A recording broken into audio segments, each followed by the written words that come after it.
أعوذ بالله من الشيطان الرجيم. بسم الله الرحمن الرحيم.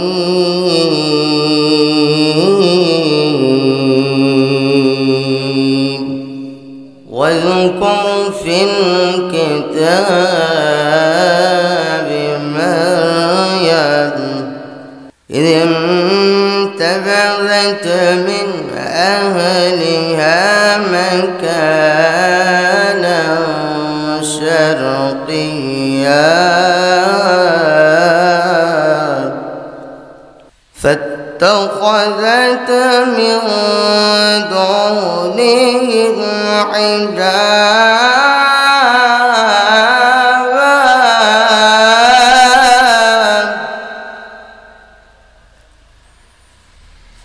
فأرسلنا إليها روحنا فتمثل لها بشرا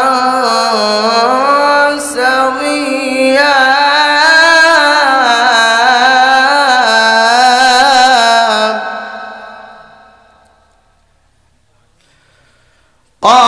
قالت إني أعوذ بالرحمن منك إن كنت تقيا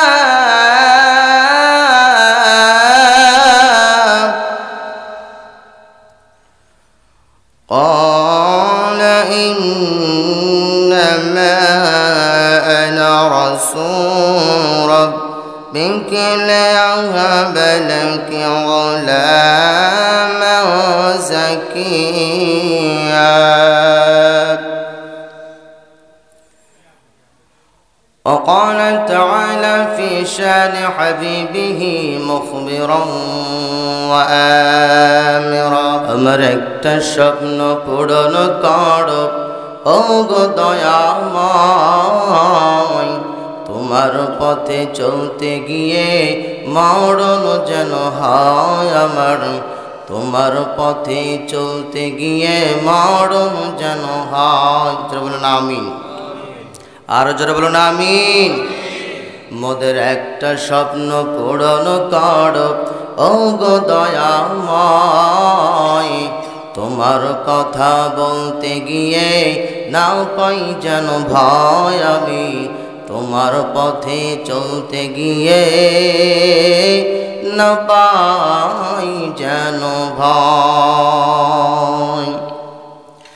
আমি অটল যেন থাকতে পারি আল কোরআনের পথে, ধৈর্য নিয়ে ডাকতে পারি দিন কায়েমের পথে। আমি অটল যেন থাকতে পারি আল কোরআনের পথে, ধৈর্য নিয়ে ডাকতে পারি দিন কায়েমের পথে। আমায় এমন দৃঢ় ঈমান দিও ওগো দয়াময়, তোমার পথে চলতে গিয়ে মরণ যেন হয় আমার, তোমার কথা বলতে গিয়ে না পাই যেন ভয়। আমি হৃদয় খুলে হাসতে পারি যেন সবার সুখে, আমার নয়ন যেন কাঁদতে পারে মাজলুমানের দুঃখে। আমি হৃদয় খুলে হাসতে পারি যেন সবার সুখে, আমার নয়ন যেন কাঁদতে পারে মাজলুমানের দুঃখে। আমায় এমন দৃঢ় ঈমান দিও ওগো দয়াময়, তোমার কথা বলতে গিয়ে না পাই যেন ভয় আমি, তোমার পথে চলতে গিয়ে না পাই যেন ভয়। আমার একটা স্বপ্ন পূরণ করো ওগো দয়াময়, তোমার পথে চলতে গিয়ে না পাই যেন ভয়। আলহামদুলিল্লাহ, সমস্ত প্রশংসা সেত্তে সানা গুণকীর্তন ওই মহান রব্বুল আলামিনের জন্যে, যে আল্লাহ সুবহানাহু ওয়া তাআলা আমাদের সকলকে এই কনকনে শীতের ভিতরেও সকলের মধ্য থেকে যাচাই বাছাই ছাঁটাই কাটাই করে আল্লাহ পাক দিনে মজলিসের মধ্যে আসার মতো বসার মতো তৌফিক আল্লাহ পাক আমাদের দান করেছেন। আমরা খুশি না বেজার? চলে বলেন খুশি না বেজার? হতে পারে এই মাহফিল কিয়ামতের ময়দানে আমার আপনার জন্য নাজাতের কারণ হয়ে যেতে পারে। পারে কিনা ভাই? অবশ্যই পারে। তো যে মহান আল্লাহ সুবহানাহু ওয়া তাআলা আমাদের সকলকে এখানে আসার মতো বসার মতো তৌফিক দান করলেন, ওই আল্লাহ পাকের দরবারে সকলেই কালেমাতুশ শুকর আদায় করছে, একযোগে বলছি আলহামদুলিল্লাহ, বলছি রব্বানা লাকাল হামদ হামদান কাসীরান তাইয়িবান মুবারাকান ফীহি ইয়া রাব্বি কামা ইয়ানবাগি লিজালালি ওয়াজহিকা ওয়া আযীমি সুলতানিকা। মানে আল্লাহ তাআলার বরত্ব মহত্ব প্রশংসা জ্ঞাপন করে নিলাম। অথবা লাখো করে দরুদ সালাম বিশ্ব মানবতার মুক্তির দিশার উম্মতের কান্ডা রহমতের ভান্ডার মা আমিনার দুলাল সাইয়্যিদুল মুরসালিন রাহমাতুল্লিল আলামিন, যার আনিত জীবন ব্যবস্থার মধ্যে রয়েছে মানব জীবনের কল্যাণ এবং মুক্তি, সেই মহামানবের প্রতি আমরা সকলেই ভক্তি গদগদ কণ্ঠে হৃদয়ের স্থল থেকে সকলেই আমরা বলছি সাল্লাল্লাহু আলাইহি ওয়াসাল্লাম, সাল্লাল্লাহু আলাইহি ওয়াসাল্লাম। সম্মানিত ভাইয়ের আমার, যেহেতু রাত গভীর হয়ে গেছে, আসলে মাহফিল রাত 12টার পর করলে পরে আপনার শ্রোতাদেরও আপনার ঘুম চলে আসে, আর যারা বক্তারা ওয়াজ করেন তাদেরও একটু সমস্যা হয়। এই কারণে, কেননা আমাদের হাজারো মাহফিল একত্রিত করলে পরে ফজর সালাতের ফরজ নামাজের 2 রাকাতের সমান হবে কি? কতবার হবে কি? কিয়ামত পর্যন্ত যারা ওয়াজ করছে এবং যারা শুনছে, কিয়ামত পর্যন্ত সব ওয়াজ মাহফিলকে যদি এক জায়গায় করা হয়, তাহলে 2 রাকাত ফরজ নামাজের সমতুল্য হবে না। আপনার ওয়াজ যদি নাও শোনেন, আপনি গুনাহ হবে না, কিন্তু ফজর সালাত যদি না পড়েন, তাহলে কি জাহান্নামে যাওয়ার জন্য 2 রাকাত নামাজ ফরজ তরক করা এটাই যথেষ্ট আপনার জন্য হয়ে যেতে পারে। এই কারণে ভাইয়ের আমার, আমরা সরাসরি আলোচনায় চলে যাব ইনশাআল্লাহ। আমার ভাইয়ের আমার, বন্ধুরা, আমি 16 নম্বর পারা 19 নম্বর সূরাতুল মারিয়াম থেকে আমি তেলাওয়াত করেছি।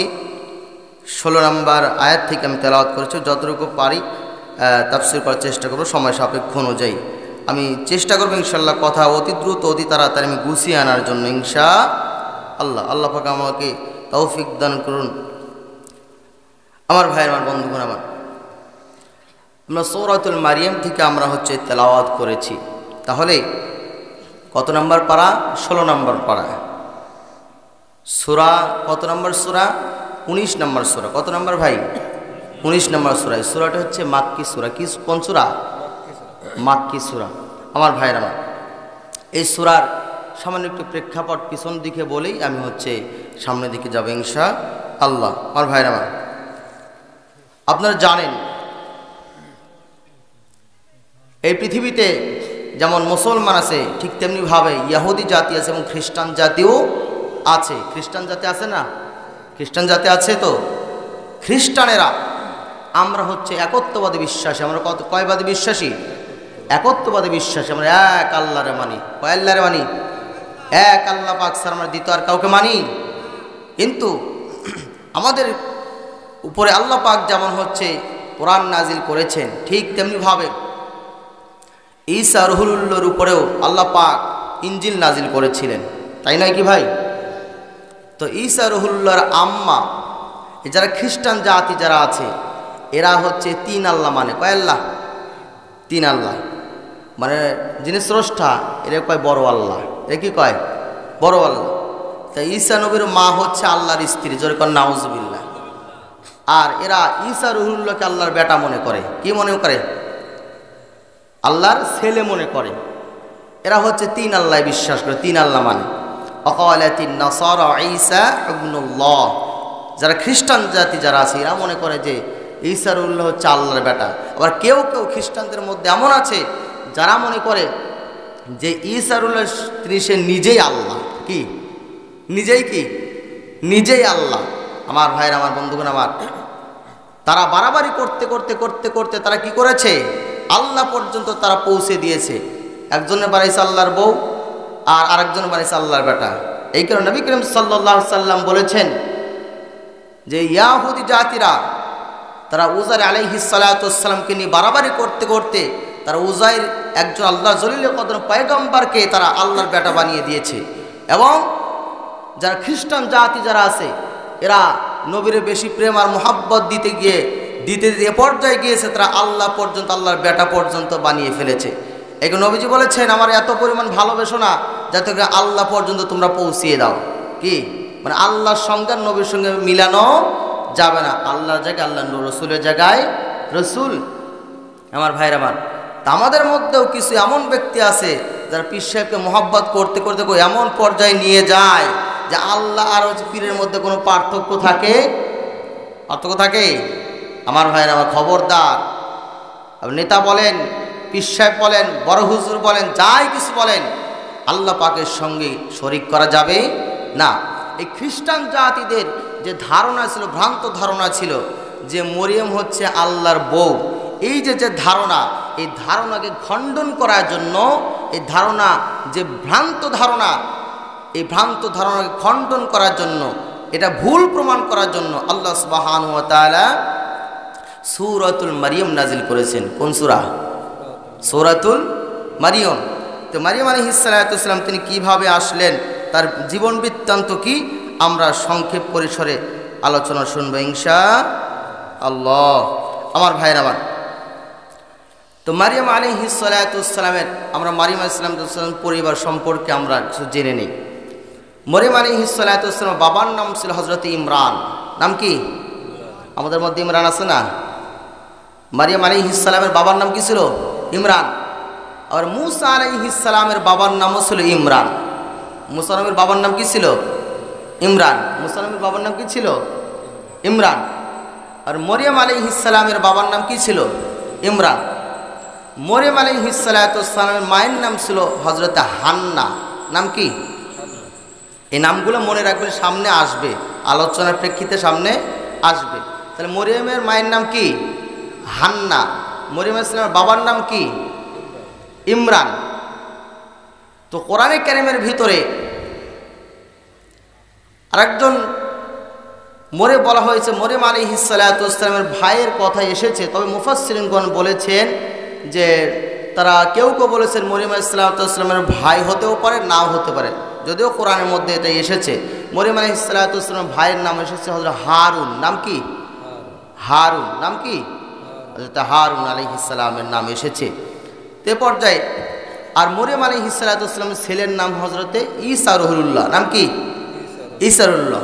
তাহলে এবার পরীক্ষা দেন যে মরিয়ম আলাইহিস সালামের বাবার নাম কি? ইমরান। মরিয়ম আলাইহিস সালামের মায়ের নাম কি? হান্না। মায়ের নাম কি? হযরতে হান্না। আর মরিয়ম আলাইহিস সালাতু ওয়াস সালামের ভাইয়ের নাম কি? হারুন। আর মরিয়ম আলাইহিস সালামের ছেলের নাম কি? ঈসা রুহুল্লাহ। কি নাম? কি?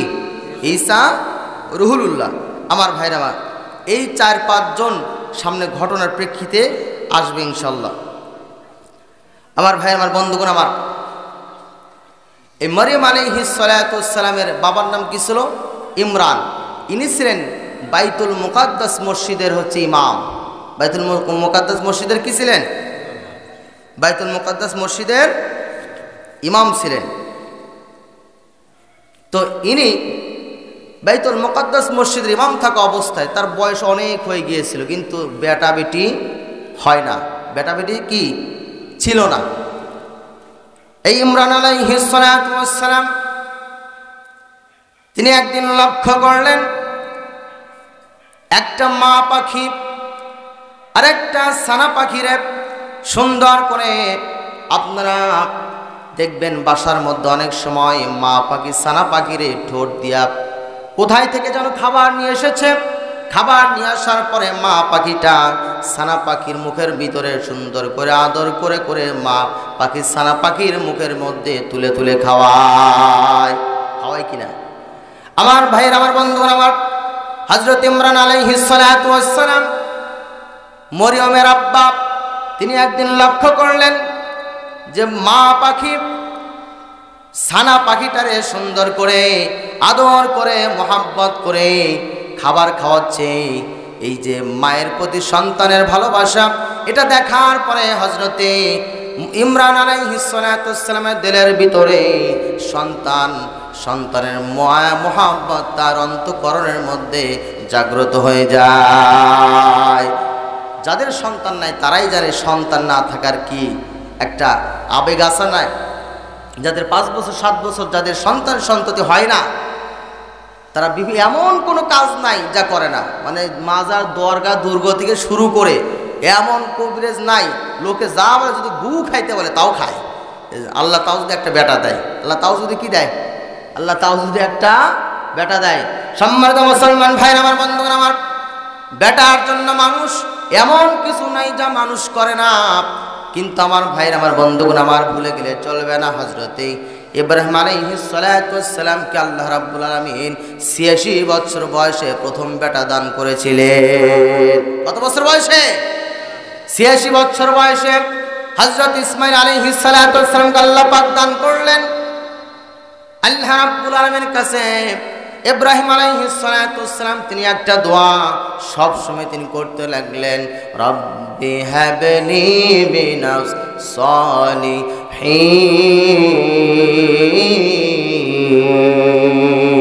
আল্লাহু আকবার। বন্ধুগণ, আমার ভাইরা, আমার ইব্রাহিম আলাইহিস সালাতু ওয়াস সালামকে আল্লাহ রাব্বুল আলামিন ৮৬ বছর বয়সে আল্লাহ পাক সন্তান দান করেছিলেন। আর হযরতে ইব্রাহিম আলাইহিস সালাতু ওয়াস সালামের প্রথম স্ত্রী সারা আলাইহিস সালাতু ওয়াস সালামের গর্ভে থেকে হযরত ইসহাক নবীকে আল্লাহ পাক দান করেছিলেন। যখন ইসহাক আলাইহিস সালাতু ওয়াস সালাম আম্মা হযরতে ইব্রাহিম নবীর প্রথম স্ত্রীর বয়স যখন ১০০ বছর বয়স, কত বছর বয়স? ১০০ বছর বয়স আল্লাহ রাব্বুল আলামিন ইসহাক পয়গম্বরকে আল্লাহ পাক দান করেছিলেন। জাকারিয়া নবীর কথা আপনারা সকলেই শুনে থাকবেন। জাকারিয়া আলাইহিস সালাতু ওয়াস সালামকে আল্লাহ রাব্বুল আলামিন ১০০ বছর বয়স আল্লাহ রাব্বুল আলামিন তার বেটা দান করেছিলেন। আমার বন্ধুগণ, আমার ভাইরা, আমার যেই জাকারিয়া নবীকে ইব্রাহিম খলিলুল্লাহকে আল্লাহ রাব্বুল আলামিন ১০০ বছর বয়সে যদি সন্তান তিনি দান করতে পারে, তাহলে 2 বছর 3 বছর 5 বছর সন্তান না হলে পরে মানুষ দরগাহের কাছে চায়, দুর্গার কাছে চায়, মানুষ মাজারের কাছে যা চায়, মানুষ জেতাডার কাছেও চায়, মানুষ মুদ্দাডার কাছেও চায়। আল্লাহ রাব্বুল আলামিন ছাড়া দ্বিতীয় অন্য কারো কাছে যদি আপনি কোনো কিছু চান বা প্রার্থনা করেন, তাহলে এর সম্পূর্ণ শিরিক হয়ে যাবে। সন্তান যিনি দিতে পারেন তিনি একজন, জোরে বলুন কে? সন্তান দেওয়ার মালিক, জোরে বলুন কে? সন্তান না দেওয়ার মালিক, জোরে বলুন কে? ছেলে দেওয়ার মালিক কে? মেয়ে দেওয়ার মালিক কে? কিছুই দেয় না তারও মালিক, জোরে কোন কে? আমার ভাইরা, আমার তাহলে সন্তান দেওয়ার মালিকও তিনি, নেওয়ার মালিকও তিনি।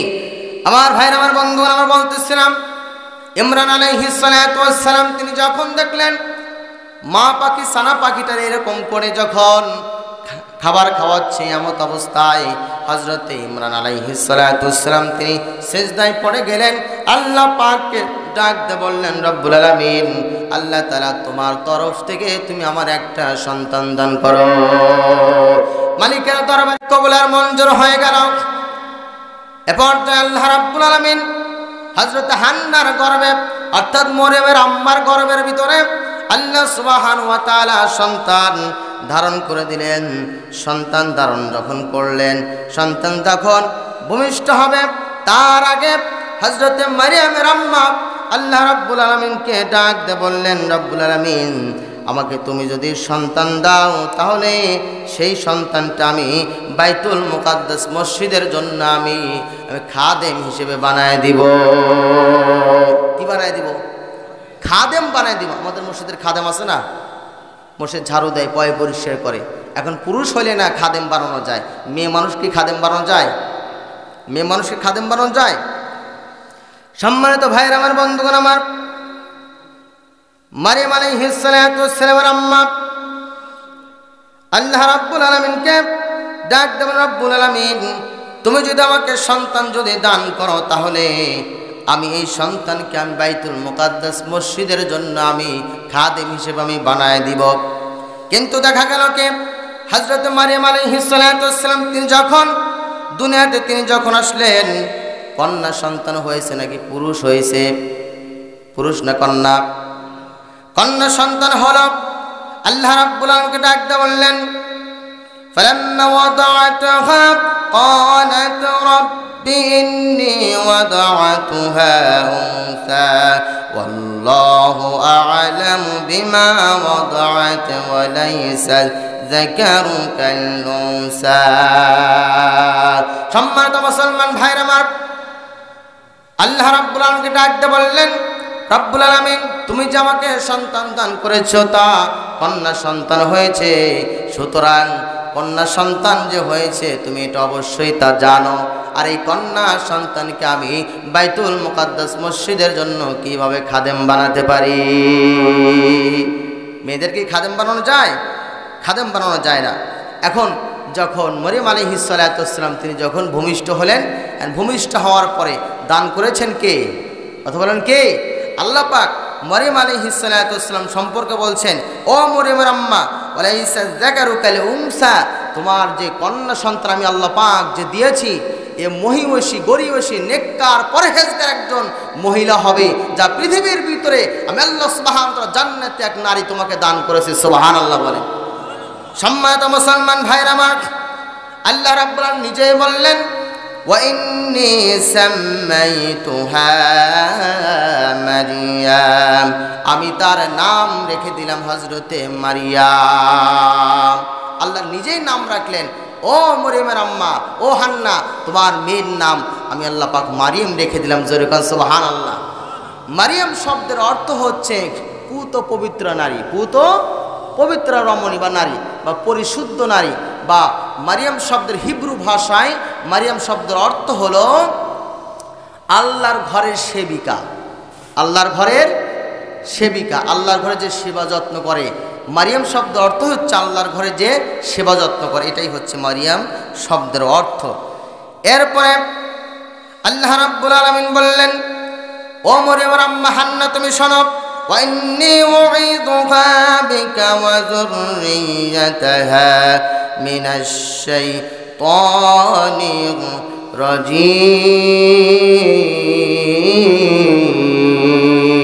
রাজীম। আল্লাহু আকবার। আল্লাহ রাব্বুল আলামিন বললেন, ও মরিয়মের আম্মা তোমার এই মরিয়মকে আর মরিয়মের পরে মরিয়মের গর্ভে থেকে যত সন্তান সন্ততি আসবে আমি রব্বুল আলামিন তাদের সকল বংশধরদেরকে শয়তানের হাত থেকে আমি আল্লাহ পাক নিজেই তাকে রক্ষা করে দিব। সুবহানাল্লাহ। ভাইরা আমার, বন্ধুরা, কথা সংক্ষেপ করছি। মরিয়ম আলাইহিস সালাতু ওয়াস সালাম তিনি যখন জন্ম লাভ করলেন, জন্মগ্রহণ করার আগেই তার বাবা হযরতে ইমরান আলাইহিস সালাতু ওয়াস সালাম এই দুনিয়া থেকে তিনি চলে গেছেন, বিদায় হয়ে চলে গেছেন। আল্লাহর ডাকে তিনি সাড়া দিয়ে তিনি চলে গেছেন। আল্লাহ রাব্বুল ডাকে যখন তিনি সাড়া দিয়ে চলে গেলেন, মারিয়াম আলাইহিস সালাতু ওয়াস সালাম তিনি এতিম, তার কোনো অভিভাবক নাই। যেহেতু হযরতে মারিয়ামের আম্মা হযরতে হান্না মান্নত করেছে তাকে কোথায় দিবে? বাইতুল মুকাদ্দাস মসজিদের খাদেম বানায় দিবে। যার কারণে মারিয়াম আলাইহিস সালাতু ওয়াস সালাম তিনি যখন একটু বড় হলেন, বড় হওয়ার পরে যেহেতু মান্নত করেছে, সুতরাং মান্নত পূরণ করা হচ্ছে ওয়াজিব। মান্নত পূরণ করা কি ওয়াজিব? জায়েজ কাজে মান্নত পূরণ করা এটা হচ্ছে কি ওয়াজিব। যদি আপনি বলেন আমি 2টা রোজা রাখবো, আমি মান্নত করলাম, আমি 2 দিন ইতিকাফ করবো, আমি মান্নত করলাম, তাহলে যদি আপনি মান্নত যদি করেন, এটা মান্নত পূরণ করা হচ্ছে আপনার জন্য ওয়াজিব। আর যদি আপনি যদি না পালন করতে পারেন, আপনি মারা যাওয়ার পর যদি আপনার সন্তান সন্ততি থাকে, তাহলে সন্তান সন্ততির উপরে মান্নত পূরণ করা কি ওয়াজিব হয়ে যাবে। মা বাপের পক্ষ থেকে সন্তানের উপর মান্নত পূরণ করা কি হয়ে যাবে? ওয়াজিব হয়ে যাবে। সম্মানিত ভাইরা আমার, বন্ধুগণ আমার, যেহেতু তিনি মান্নত করেছেন, সুতরাং এই মারিয়াম আলাইহিস সালাতু ওয়াস সালাম যেহেতু তার বাবাও নাই, সুতরাং তার এই দায়িত্বভার কে কাঁধে নিবে? বন্ধুরা আমার, ভাইয়ের আমার, যেহেতু তিনি মসজিদের ইমামের কন্যা, মসজিদের ইমাম, তিনি একজন ভালো লোক ছিলেন, বুজুর্গ লোক ছিলেন, নামাজ কালাম করা লোক ছিলেন, যে মসজিদের ইমাম ছিলেন, যার কারণে সকলেই ওই সময় তদানীন্তন সময়ে যারা তাওরাত কিতাবের ধর্মযাজকগণ যারা ছিলেন, যারা পাদ্রী ছিলেন, যারা রাহেব যারা ছিলেন, এরা সকলেই 15-20 জন সকলে দাঁড়ায় বলল, আমি মারিয়ামের দায়িত্ব নিব। আরেকজন বলল আমি দায়িত্ব নিব, আরেকজন বলল আমি দায়িত্ব নিব। এমনি করে 15-20 জনের ভিতরে কথা কাটাকাটি শুরু হয়ে গেল। কথা কাটাকাটি যখন শুরু হয়ে গেল, এমত অবস্থায় আল্লাহ রাব্বুল আলামিনের তরফ থেকে একটা ফয়সালা আসলো যে মারিয়ামের দায়িত্ব নেওয়ার জন্য তোমাদেরকে লটারি করো। কি করো? মারিয়ামের দায়িত্ব নেওয়ার জন্য তোমরা কি করো? লটারি করো। কি করতে হবে? লটারি করতে হবে। কি করতে হবে ভাই? লটারি করতে হবে। জায়েজ কাজের জন্য লটারি করা জায়েজ আছে, জায়েজ কাজের জন্য লটারি করা জায়েজ। যেমন নবী করিম সাল্লাল্লাহু আলাইহি সাল্লাম তিনি যখন কোনো যুদ্ধে যখন যেতেন, যুদ্ধে যাওয়ার সময় তার স্ত্রী কতগুলো ছিল? কোনো রেওয়াতে এসে 11টা, কোনো রেওয়াতে এসেছে 9টা। তাহলে 9 জন বউ ছিল, 9 জন স্ত্রী ছিল আল্লাহর নবীর। এখন যুদ্ধে যখন তিনি যেতেন, একজন স্ত্রীর সঙ্গে করে তিনি নিয়ে যেতেন যুদ্ধে যখন যেতেন। তো এখন যুদ্ধে যখন যেতেন তো 9 জনের তো নিয়ে যাওয়া সম্ভব না, তো একজনের নিয়ে গেলে আরেকজন বেজার, নাকি বলেন?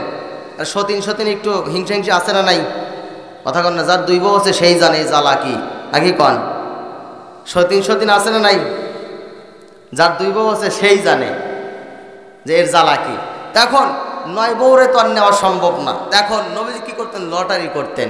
নাম লিখে কি করতেন? বাক্সের ভিতরে লটারি করতেন। যার নাম উঠত রাসূল সাল্লাল্লাহু আলাইহি ওয়াসাল্লাম তিনি তাকে নিয়ে কোথায় যেতেন? যুদ্ধে চলে যেতেন। তাহলে কথা এই হাদিস থেকে বোঝা গেল যে জায়েজ কাজে লটারি করা জায়েজ আছে।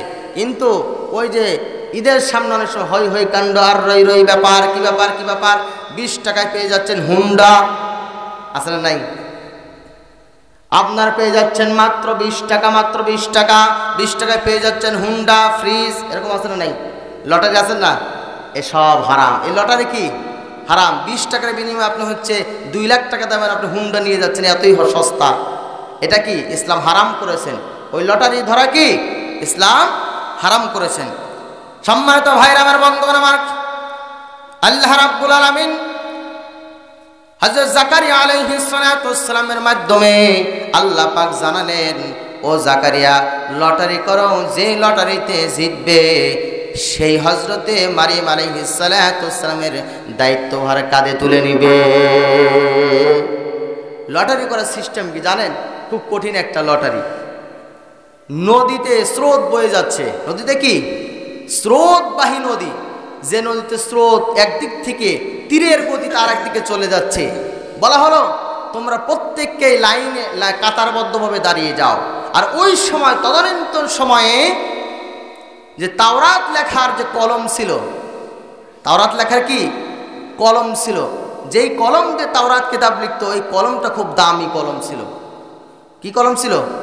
দামি কলম ছিল। সম্মানিত ভাইরা আমার, বন্ধুগণ আমার, লটারি করার সিস্টেম হলো, বলা হলো সকলে প্রত্যেকে কাতারে কাতারে দাঁড়িয়ে যাও। আর কাতারে কাতারে দাঁড়িয়ে যাওয়ার পরে বলা হলো তোমরা প্রত্যেককেই একজন করে তোমরা কলম ছুঁড়ে মারো নদীর ভিতরে। যার কলমটা স্রোতের গতিতে ভেসে যাবে সে লটারিতে জিততে পারবে না, বরং যার কলম ছুঁড়ে মারার পরে স্রোতের সামনের দিকে অগ্রসর হবে, স্রোতের উজান দিকে যার কলমটা যেতে থাকবে, বোঝা যাবে এই ব্যক্তি লটারিতে জিতেছে। লটারি সহজ না কঠিন? সহজ না কঠিন? সম্মানিত মুসলমান ভাইরা আমার, বন্ধুরা আমার, সকলে তারা কাতারে কাতারে দাঁড়ায় গেল। 15-20 জন তারা দাঁড়ায় গেল। দাঁড়িয়ে যাওয়ার পরে একজন করে কলম ছুঁড়ে মারে। কারো কলম ডুবে যায়, কারো কলম তলিয়ে যায়, আবার কারো কলম স্রোতের পেছন দিকে চলে যায়। এক এক করে যখন কলম ছুঁড়ে মারা শেষ হয়ে গেল, হযরত জাকারিয়া পয়গম্বর তিনিও যখন এই লটারে তিনি যখন অংশগ্রহণ যখন করলেন, তিনি যখন কলমটা ছুঁড়ে মারলেন, ছুঁড়ে মারার সঙ্গে সঙ্গে তার কলমটা নদীর স্রোতের উজান দিকে চলতে লাগলো। সুবহানাল্লাহ। নদীর কোন দিকে? উজান দিকে চলতে লাগলো। আর মরিয়ম আলাইহিস সালামের আপন খালুর নাম হচ্ছে হযরত জাকারিয়া পয়গম্বর। মরিয়মের আপন খালুর নাম কি? এই মরিয়মের যে বাবা ইমরান আলাইহিস সালাম, এই ইমরান আর জাকারিয়া হচ্ছে আপন ভাইরা ভাই। আপন কি? কথা বুঝতেছেন তো? কাহিনী কিন্তু আমি হচ্ছে মানে সামনের দিকে যাচ্ছি, ঠিক আছে? তো মরিয়ম আলাইহিস সালামের খালুর নাম কি? জাকারিয়া নবী। কোন নবী? জাকারিয়া পয়গম্বর।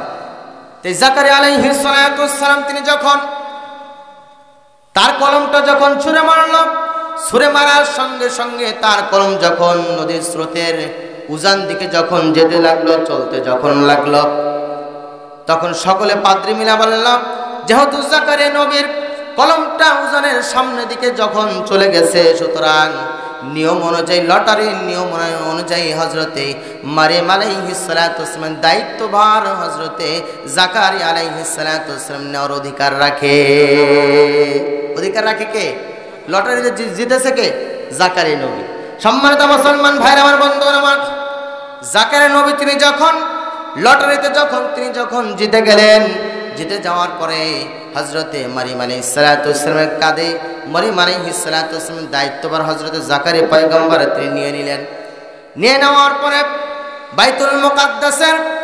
বাইতুল মুকাদ্দাসের পূর্ব পার্শ্বে হযরতে মারিয়াম আলাইহিস সালাতু ওয়াসসালামের জন্য একটা সুন্দর করে ঘর বানায় দিলেন, হুজরাখানা বানায় দিলেন, যেখানে হযরতে মারিয়াম আলাইহিস সালাতু ওয়াসসালাম তিনি যেন সুন্দর করে ইবাদত বন্দেগী যেন তিনি করতে পারেন। বন্ধুরা আমার, ভাইরা আমার, হযরত মারিয়াম আলাইহিস সালাতু ওয়াসসালাম তিনি হুজরাখানার ভিতরে তিনি ইবাদত করতে লাগলেন, তিনি বন্দেগী করতে লাগলেন। যখন ইবাদত বন্দেগী যখন করতে লাগলেন, তখন ইবাদত বন্দেগী যে তিনি করতে লাগলেন, এমন অবস্থায় সারা এলাকার ভিতরে রোল পড়ে গেল, ছড়িয়ে পড়ল যে হযরতে ইমরান আলাইহিস সালাতু ওয়াসসালামের কন্যা কত নেককারিনী একজন মহিলা। একজন এলাকার মধ্যে যদি একজন ভালো মানুষ যদি থাকে, তাহলে ভালো মানুষ থাকলে পরে তার এই সুঘ্রাণ ছড়িয়ে পড়ে কিনা, সারা এলাকার ভিতরে রোল পড়ে যায়, অমুক গ্রামে একজন খুব ভালো মানুষ আছে, একজন আল্লাহওয়ালা দিনদার একজন মানুষ আছে, এমন বলে কিনা। আর যদি চোর একজন বাটপার যদি থাকে, সেটাও কি জানাজানি হয় কিনা? এমনও হয় এক চোরের কারণে বলে তো চোরের গ্রাম হয়, কি হয় না? এমনও বলে থাকে। আবার যদি একজন আল্লাহওয়ালা ব্যক্তি যদি থাকে, একজন ভালো বড় একজন আলেম যদি থাকে, তাহলে বলে কোন গ্রাম? মৌলানার গ্রাম, অমুক মৌলানার গ্রাম। এমন হয় কি হয় না? সম্মানিত ভাইরা আমার, এই মারিয়াম আলাইহিস সালাতু ওয়াসসালামের ঘটনা আল্লাহ পাক কোরআনের ভিতর বর্ণনা করতে বলছেন। আমার বন্ধুগণ, আমার ভাইরা আমার, যেখান থেকে আমি তেলাওয়াত করেছি, এরপর আল্লাহ রাব্বুল আলামিন রাসূলকে বলাচ্ছেন, হে রাসূল, ওয়াজকুর ফিল কিতাবি মারিয়াম। হে রাসূল, আপনি ওই ইহুদি খ্রিস্টানদেরকে যারা বলে মারিয়াম আলাইহিস সালাতু ওয়াসসালাম তিনি হচ্ছেন আল্লাহর বউ, তাদেরকে আপনি হযরতে মারিয়াম আলাইহিস সালামের ঘটনা আপনি কোরআন থেকে শোনায়া দেন। সম্মানিত মুসলমান ভাইরা আমার, বন্ধুগণ আমার, এরপরে মারিয়াম আলাইহিস সালাতু ওয়াসসালাম কি হলো? ইযিম তাবাযাত মিন আহলিহা মাকানান শারকিয়্যা। মারিয়াম আলাইহিস সালাতু ওয়াসসালামের জন্য তিনি পরিবার থেকে, তার বাড়ি থেকে বাইতুল মুকাদ্দাস অনেক দূরে ছিল। বাইতুল মুকাদ্দাসের তিনি পূর্ব পাশে একটি হুজরাখানা বানালেন। হুজরাখানা তৈরি করা হলো। হযরতে জাকারিয়া পয়গম্বর তিনি মাঝে মাঝে এসে হযরতে মারিয়াম আলাইহিস সালাতু ওয়াসসালাম তিনি দেখে যেতেন, যা যা প্রয়োজন তা তিনি মিটিয়ে যেতেন। সম্মানিত মুসলমান ভাইরা আমার, তিনি যখন ইবাদত যখন করতে লাগলেন, বন্দেগী যখন করতে লাগলেন, এমত অবস্থায় দুইটা রাওয়াতের মধ্যে এসেছে, দুইটা বর্ণনার মধ্যে এসেছে, তিনি যে ঘরের মধ্যে থাকতেন সেই ঘরে অথবা তার ঘরের পাশে একটা হাম্মামখানা ছিল, গোসলখানা ছিল।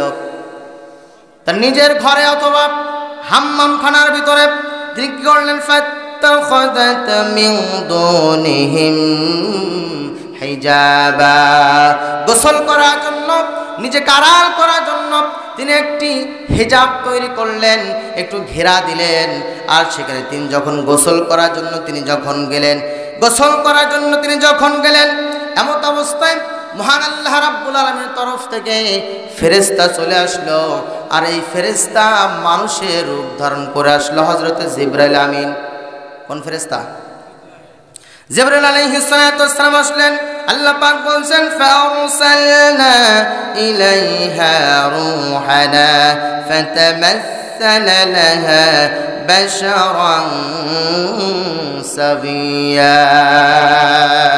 বন্ধুগণ আমার, ভাইরা আমার, তিনি যখন হাম্মাম খানার মধ্যে যখন গেলেন, গোসল করার জন্য তিনি যখন গেলেন, এমত অবস্থায় আল্লাহ পাকের তরফ থেকে হযরত জিবরাইল আলাইহিস সালাতু ওয়াস সালাম আল্লাহ পাক মানুষের সূরত ধারণ করে মরিয়ম আলাইহিস সালামের কাছে পাঠিয়ে দিল। এই মরিয়ম কখনো মানুষের সামনে যায় নাই, ইবাদত করে নাই। পর্দানিশীন একজন মহিলা, তার সামনে যখন মানুষের রূপ ধারণ করে জিবরাইল ফেরেশতা তিনি যখন আসলেন, আসার পরে মরিয়ম আলাইহিস সালাতু ওয়াস সালাম তিনি দেখেন কি বলতেছেন। তিনি বলতেছেন ক্বালাত ইন্নী আউযু বিররাহমানি মিনকা ইন কুনতা তাকিয়া।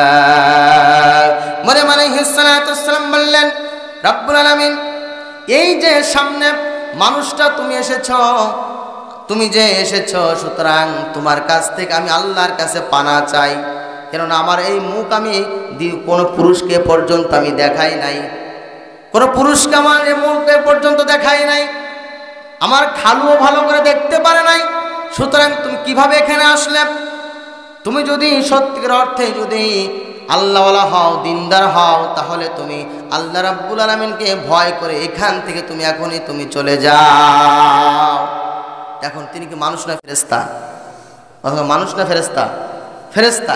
একদিন কি হয়েছে, হযরতে ইব্রাহিম খলিলুল্লাহ তিনি অতিথি ছাড়া তিনি খাবার খেতেন না। কি করতেন না? অতিথি ছাড়া তিনি কখনো খাবার খেতেন না, মেহমান ছাড়া তিনি খাবার খেতেন না। একদিন ইব্রাহিম খলিলুল্লাহ তিনি কি করতেছেন, তিনি অতিথি খুঁজতেছেন। এখন অতিথিরা খুঁজে পাচ্ছেন না। হঠাৎ করে দেখা গেল দুইজন ব্যক্তি হযরতে ইব্রাহিম খলিলুল্লাহর সামনে এসে হাজির। তো দুইজন ব্যক্তি বলতেছে, আজকে আপনার বাড়িতে আমি অতিথি হতে চাই। তো ইব্রাহিম আলাইহিস সালাতু ওয়াস সালাম বলেন, আহলান সাহলান, আসেন, আপনাদের জন্য দরজা খোলা। ইব্রাহিম আলাইহিস সালাতু ওয়াস সালাম বকরি জবাহ করলেন, রান্না বান্নার সব ওকে। এখন মেহমানের সামনে ঘরের মধ্যে বসতে দিল, সামনে দস্তরখান বিছালো, খেতে দিল। এখন খেতে দেওয়ার পরে সামনে সব ওকে রেডি, খাবে কিন্তু খায় না। কি করে না? খায় না। ইব্রাহিম আলাইহিস সালাতু তিনি ভয় পেয়ে গেলেন, কি ব্যাপার, অতিথির সামনে খাবার দিলেন, অতিথি খায় না। তো ওইখানে তার পাশেই হিজাব বা পর্দার অন্তরালে, পর্দার পাশেই তার বড় স্ত্রী সারা আলাইহিস সালাতু ওয়াস সালাম তিনি কান খুলে সব ঘটনা দেখতেছেন এবং তিনি সব ঘটনা শুনতেছেন। এখন যখন খাচ্ছে না, ইব্রাহিম আলাইহিস সালাতু ওয়াস সালাম বলছেন, আপনি খাচ্ছেন না কেন? বলতেছে, আসলে আমরা মানুষ না, আমরা আল্লাহর ফেরেশতা। ফেরেশতারাই খায়, ফেরেশতারা ঘুমায়, ফেরেশতার পেশাব পায়খানা করে, অনেক সময় করে। অনেক সময় আমাদের মানুষের ভিতরে তো অনেক সময় বলে থাকে, এই মানুষ নেই, ফেরেশতা কয়, কি কয় না? তো ফেরেশতাকে আগে মতে, তা আপনি যারা ফেরেশতা উপাধি দিলেন, ও পেশাব পায়খানা করে হচ্ছে ধূসর দেয়, তা নাকি কন? আমার ভাইরা আমার, এই কারণে মানুষকে ফেরেশতার সাথে তুলনা করা যাবে? তুলনা করা যাবে না। যদিও ইউসুফ আলাইহিস সালাতু ওয়াস সালামকে মিশরের রমণীরা, ওই যে জুলাইখা প্রেমে পড়েছিল না, জুলাইখা যখন প্রেমে পড়ল, আর যখন ইউসুফ আলাইহিস সালাতু ওয়াস সালামকে যখন তকমা দেওয়া হলো যে তুমি একজন গোলামের প্রেমে পড়েছো, এখন জুলাইখা চিঠি পাঠালো সব রাজ্যের সব সুন্দর সুন্দর মহিলাদেরকে, আর বললো তোমরা দুই পাশ দিয়ে দাঁড়িয়ে যাও। আর ইউসুফ নবীকে বলা হলো তুমি হচ্ছে মাঝখান দিয়ে একটু হেঁটে যাবে। আর প্রত্যেক মহিলার হাতের মধ্যে একটা করে আপেল দেওয়া হলো আর চাকু দেওয়া হলো, দেখি তোমরা কেমনে ইউসুফ নবীকে দেখে তোমরা ঠিক থাকতে পারো, এটাই পরীক্ষা করা যাবে। তাহলে ইউসুফ নবী যখন মাঝখান দিয়ে যখন চলে গেল, আর বলা হলো তোমরা এখন আপেল কাটা শুরু করে দাও। আপেল যখন আপেল কাটতে কাটতে হাত কেটে সব রক্তে রঞ্জিত হয়ে যাচ্ছে, কিন্তু ইউসুফ নবীকে হাঁ করে দেখে বলতেছে, ইনি মানুষটা, ইনি হচ্ছে ফেরেশতা। কি বলেছিল? কেননা নবী সাল্লাল্লাহু আলাইহি ওয়াসাল্লাম বলেছেন, তাম দুনিয়ার সব সৌন্দর্যকে যদি অর্ধেক ভাগ করা হয়, অর্ধেক সৌন্দর্যই পৃথিবীর সৌন্দর্য, অর্ধেক সৌন্দর্য আল্লাহ পাক ইউসুফ নবীর মধ্যে আল্লাহ দান করেছিলেন। কত সৌন্দর্য, অর্ধেক সৌন্দর্য, পৃথিবীর অর্ধেক সৌন্দর্য আল্লাহ কাকে দিয়েছিলেন? ইউসুফ পয়গম্বরকে দিয়েছিলেন। তো জুলাইখা ঠিক থাকার কথা? জুলাইখা ঠিক থাকার কথা না। আমার ভাই, আমার যে কথা বলতেছিলাম, যে মারিয়াম আলাইহিস সালাতু ওয়াসসালামের কাছে যখন ফেরেশতা যখন আসলো, তো মারিয়ামকে জানি ইনি ফেরেশতা। তো মারিয়াম আলাইহিস সালাতু ওয়াসসালামকে ফেরেশতা তখন কি বললেন দেখেন, আল্লাহ রাব্বুল আলামিন ফেরেশতা বললেন, ক্বালা ইন্নামা আনা রাসূলু রাব্বিকি লিআহাবা লাকি গুলামান যাকিয়া। আল্লাহ রাব্বুল আলামিন ফেরেশতা জিবরাইল বললাম, তুমি টেনশন করো না, ভয় পেও না, আমি সাধারণ কোনো মানুষ নই, আমি আল্লাহ রাব্বুল আলামিনের তরফ থেকে হযরত জিবরাইল আলাইহিস সালাতু ওয়াসসালাম তোমার কাছে এসেছি। সুতরাং তোমাকে আমি এখানে এসেছি একটা কারণ আছে, সেটা হলো, কারণটা হলো লিহাবালাকি গোলামান জাকিয়া, আল্লাহ রাব্বুল আলামিন তোমাকে একটা পুত্র পবিত্র সন্তানের সুসংবাদ দান করেছে। কি করেছে? সন্তানের সুসংবাদ দিয়েছে। আচ্ছা বলেন তো, মরিয়মের কি বিয়ে হয়েছে? আর মরিয়মের কি বিয়ে হয়েছে? পৃথিবীতে মানুষ মহিলাদের গর্ভে সন্তান আসে দুইভাবে। কয়ভাবে? কথা কন, কয়ভাবে? দুইভাবে মহিলাদের গর্ভে সন্তান আসে দুইভাবে। একটা হচ্ছে জিনা করার মাধ্যমে, আর একটা আছে হচ্ছে বিবাহ বন্ধনের মাধ্যমে। কথা বলেন ঠিক কিনা ভাই? এই দুই পদ্ধতি ছাড়া মহিলার গর্ভে সন্তান আসার সুযোগ আছে? কথা সুযোগ আছে? তৃতীয় কোনোভাবে মহিলাদের গর্ভের ভিতরে সন্তান আসার সুযোগ নাই। হয় তাকে জেনা করতে হবে, অথবা বিবাহ বন্ধনের মাধ্যমে পেটের মধ্যে আল্লাহ পাক যদি সন্তান দান করে তাহলেই না সম্ভব। এখন মরিয়ম আলাইহিস সালাতু ওয়াসসালাম তিনি আশ্চর্য হয়ে তিনি সে কথাই বলছেন। মরিয়ম আলাইহিস সালাতু ওয়াসসালাম বলছেন, ক্বালাত আন্না ইয়াকুনু লি গুলামু ওয়া লাম ইয়ামসাসনি বাশারুন ওয়া লাম আকু বাগিয়া। মরিয়ম আলাইহিস সালাতু ওয়াসসালাম বললেন, কিভাবে আমার সন্তান হবে, কি করে আমার সন্তান দুনিয়াতে আসবে, অথচ ওয়ালাম ইয়ামসাসনি বাশার, বাশার শব্দের অর্থ হচ্ছে মানুষ। বাশার শব্দের অর্থ কি? মানুষ। আবুল বাশার কি আমাদের আদি পিতা আদম আলাইহিস সালাম। বাশার শব্দের অর্থ কি? মানুষ। বাশার শব্দের অর্থ কি? মানুষ। মরিয়ম আলাইহিস সালাতু ওয়াসসালাম বললেন, আমাকে তো কোনো মানুষ স্পর্শ করে নাই, অর্থাৎ আমার তো বিয়ে হয় নাই। শুধু তাই নয়, ওয়ালাম আকু বাগিয়া, আমি কারোর সঙ্গে জিনার মধ্যে লিপ্ত হই নাই। সুতরাং ও আল্লাহর ফেরেশতা, পৃথিবীতে মানুষের গর্ভের ভিতরে, মহিলার গর্ভের ভিতরে দুই পদ্ধতিতে সন্তান আসে। হয় বিবাহ বন্ধনের মধ্যে সন্তান গর্ভের ভিতরে চলে আসে, আর দুই নাম্বার কারণ হচ্ছে জিনার মাধ্যমে সন্তান গর্ভের মধ্যে আসে। সুতরাং এই দুই কারণের এক কারণ আমার ভিতরে নাই, সুতরাং কিভাবে সন্তান এই আমার গর্ভের ভিতরে আসবে? তখন আল্লাহ রাব্বুল আলামিন বলছেন, ক্বালা কাযালিকা ক্বালা রাব্বুকি হুয়া আলাইয়া হাইয়্যিন। ও মরিয়ম, তুমি টেনশন করো না, আমার আল্লাহ রাব্বুল আলামিন তিনি যা চান তিনি তাই করেন। আল্লাহ পাক তিনি যা ইচ্ছা তাই করতে পারেন। এখানে মুফাসসিরিনগণ বলেছেন যে আল্লাহ সুবহানাহু ওয়া তাআলা তিনি তার কুওয়াত, শক্তিমত্তা তিনি প্রকাশ করার জন্য তিনি মরিয়মের গর্ভের ভিতরে সন্তান দিয়েছেন। তার কারণ হচ্ছে আল্লাহ পাক শুধুমাত্র কাদামাটি থেকে আল্লাহ পাক মানুষ বানিয়ে দেখিয়েছেন আদম নবীকে। শুধুমাত্র কাদামাটি থেকে, মাটি থেকে শুধুমাত্র কাকে বানিয়েছেন? আদম নবীকে।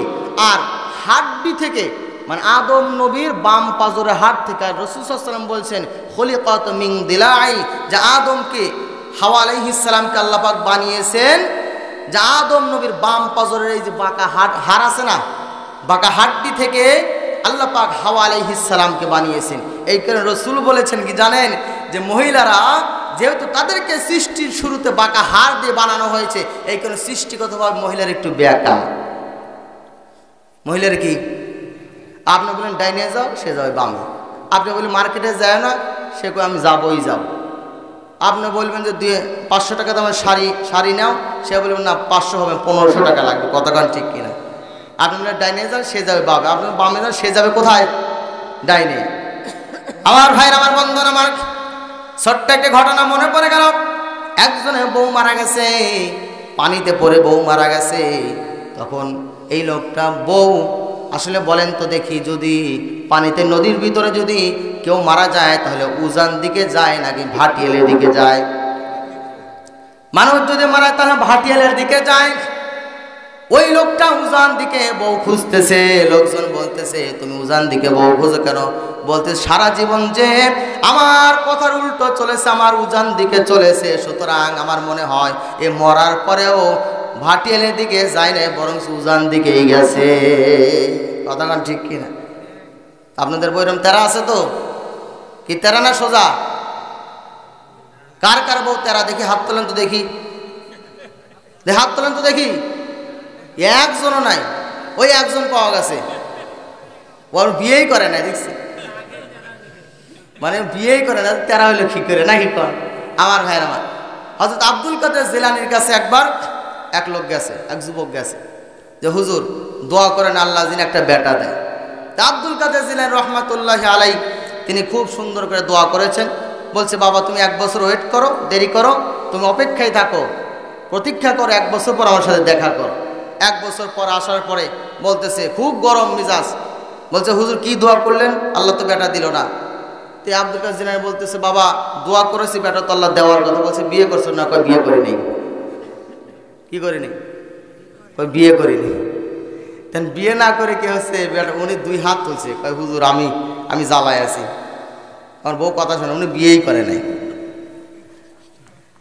একবার সাইদি সাহেব ওয়াজ করতে করতে তিনি বলছেন বাবারা তোমরা বিবাহ করে কারা কারা যৌতুক নিবে না? এই যারা ছেলের বাপ যারা আছো তারা কারা কারা বিয়ে করে তোমরা যৌতুক নিবে, তোমার হাত উঠাও। এখন ছোট্ট পুচকে বাচ্চা হাত উঠেছে, আসলে ও তো বিয়ের বয়সী হয় নাই, কি ও সামনে আগামীতে বিয়ে করবে। আমার ভাইয়ের, আমার বন্ধুগণ, আমার যে কথা বলতেছিলাম, কোন কথা থেকে আসলাম?